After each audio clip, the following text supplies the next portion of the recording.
the challenges we face during visa interview. When student is going for an interview, what sort of questions they are going to be faced from the embassy, or they are going to encounter with the people? When is the right time to apply for the US student visa?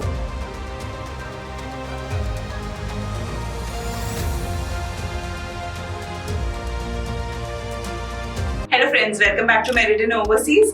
So today we have two special guests from Delhi and Lucknow branch, Mr. Jatin and Ms. Pratibha. And today we are going to discuss about the challenges we face during visa interviews, especially in Lucknow and Delhi branches. तो उनके related questions जो हैं वो हमसे आज पूछे जाएंगे. So ma'am, आप जो भी पूछना चाहते हैं please ask. Oh, Radhika, I just want to ask, when student is going for an interview, what sort of questions they are going to be faced from the embassy, or they are going to encounter with the people? So students जैसे embassy में जाते हैं, उनसे जो questions पूछे जाते हैं वो basically related to their background होता है. उन्होंने क्या कोर्स सेलेक्ट करा है, कौन सी यूनिवर्सिटी में वो जा रहे हैं, और जो कोर्स उन्होंने सेलेक्ट करा है उसकी कितनी नॉलेज उनको है, उस पर्टिकुलर स्टेट की, उस पर्टिकुलर यूनिवर्सिटी की उनको क्या नॉलेज है. अगर वो स्टूडेंट्स को पता है then it is very easy to clear visa interview.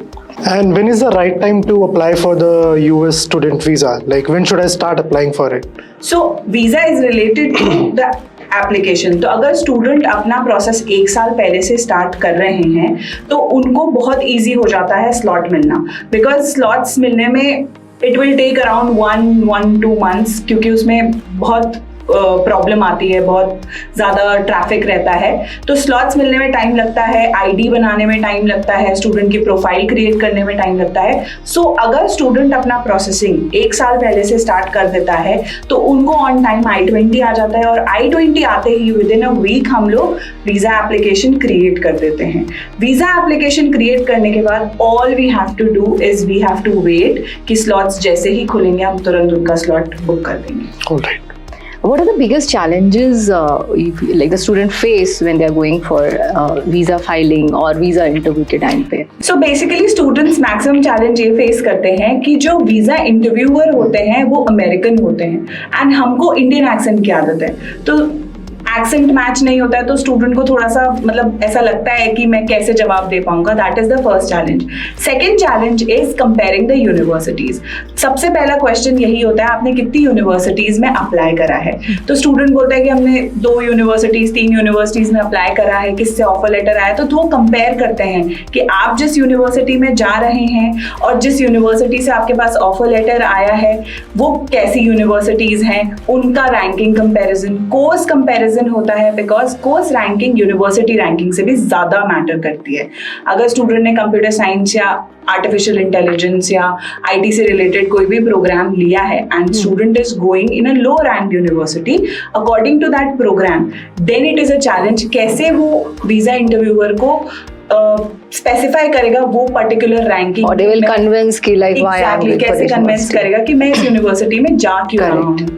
And then अगर आपकी परसेंटेज अच्छी है एंड आपकी यूनिवर्सिटी अच्छी है, आपके यूनिवर्सिटी की कोर्स रैंकिंग अच्छी है, then it is very easy to get the visa. All right. So coming to the financial part, like what is the minimum requirement so that मेरा जो वीज़ा का रेशियो है, सक्सेस रेशियो वो बढ़ जाए, तो क्या ज़्यादा ध्यान देना चाहिए फाइनेंशियल के टर्म्स में? Sir as a country USA में ये सबसे बड़ी ब्यूटी है कि फाइनेंशियल स्टूडेंट को वीज़ा इंटरव्यू के टाइम पे नहीं, उनको दिखाने चाहिए एप्लीकेशन के टाइम पे जब वो यूनिवर्सिटी में एप्लीकेशन कर रहे हैं.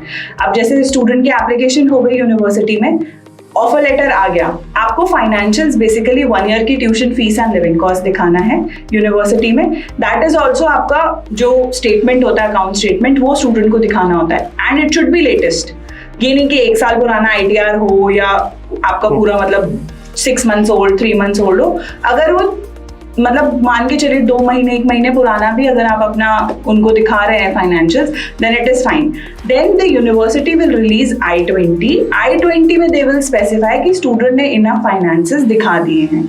अगर यूनिवर्सिटी एंड I-20 में सारा मतलब जो फाइनेंसेस है वो अच्छे से स्पेसिफाई हो गया, visa officer will never ask for that. All right. So, like, what is the exact amount? Like, is there any specific amount, कोई fixed amount जो हमें show करना है statement में?